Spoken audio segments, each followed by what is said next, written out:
Hey gamers, welcome to my channel. Today, as you can see by the title, I'm going to talk about 3 Amiga shooters that are still today in 2025 Amiga exclusives. We can't find or play these games in any other platform. And you know what? They all great. Let's start. Agony. Agony is possibly the Amiga game that impressed me the most.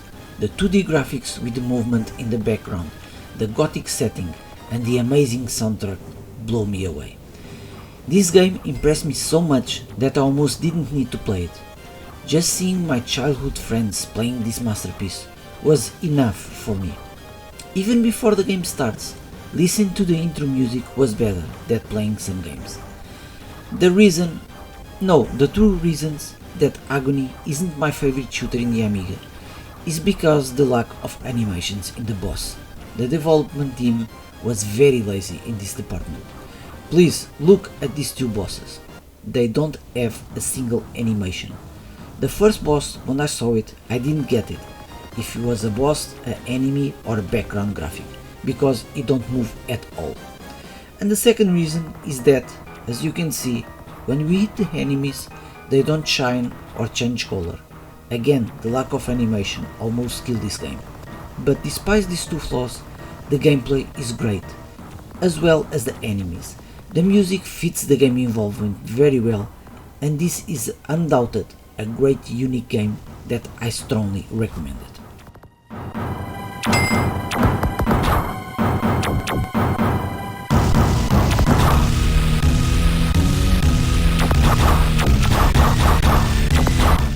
Banshee.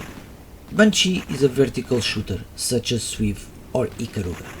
Personally, I prefer horizontal shooters, but this game is great. It has many similarities to games like 1942 and Swift. We fight against an enemy army with tanks, soldiers, submarines, watchtowers, planes, helicopters, enemies on foot that leaves a pool of blood when you kill them. There isn't any spaceships, monsters or any supernatural things, but you also fight against big enemies. See, there is one. No, 2. And as every shooter we can update our weapons, and we have also a loop to avoid the enemy's attacks. We fight through 4 big levels, all of them with a typical boss fight in the end. I also like the left menu, because it reminds me of the menu of Chaos Engine when we are updating the weapons. If you don't know Chaos Engine, you can leave my channel now. Click the dislike button, I don't care. Okay, I'm a good person, I'm going to show you Chaos Engine. For those who doesn't know it, this is Chaos Engine. Chaos Engine is one of the best Amiga games ever, okay? Go play it. Now let's continue and conclude my thoughts on Banshee. Unfortunately, as you can see, the game don't have music, except in the intro and ending. Possible, with a good soundtrack, this game would be better known and more epic, because from what I noticed, it's not a very well known game, and it was also released for the Amiga CD32. In my opinion, and to conclude, I enjoyed this game very much, and it is undoubted a must play game.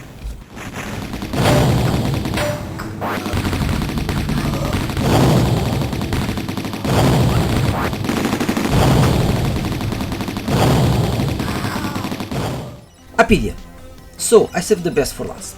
Apidya is one of the best side-scrolling shooters ever made in any platform.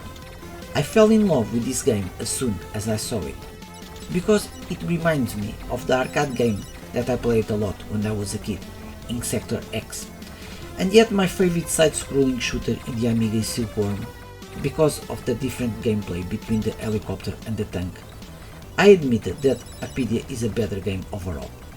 The music in this game is one of the best ever in any video game, composed by the master Chris Uzbek, that also composed the music for the Turrican series and Jim Power. The graphics are gorgeous, but honestly I prefer the graphics in the first levels, because we fight in the nature. After that we have a techno style graphics that in my opinion do not fit the game very well, because we control a bee, not a spaceship, but that is just my personal opinion. The gameplay. The game uses a power-up system such as R-Type, that you can release by pressing and hold the fire button for 2 seconds. And as almost all shooters, we must destroy enemies to gain power-ups. In this case, in the form of a red and yellow flower. We collect these flowers to gain new weapons. And just as in Sector X that I mentioned before, I love the design of the enemies and the bosses. I'm not the most skillful player in this type of games, but I found the game very hard. Yes, we can choose between 4 difficulty levels, but if you set the difficulty to easy, we are not allowed to play the last level and see the ending.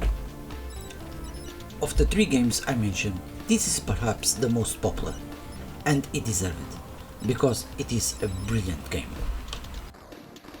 So that's it, gamers. Please tell me, do you know about any of these games? Do you like to see these games released again for modern consoles or PC? Please don't be a pussy and let me know in the comments.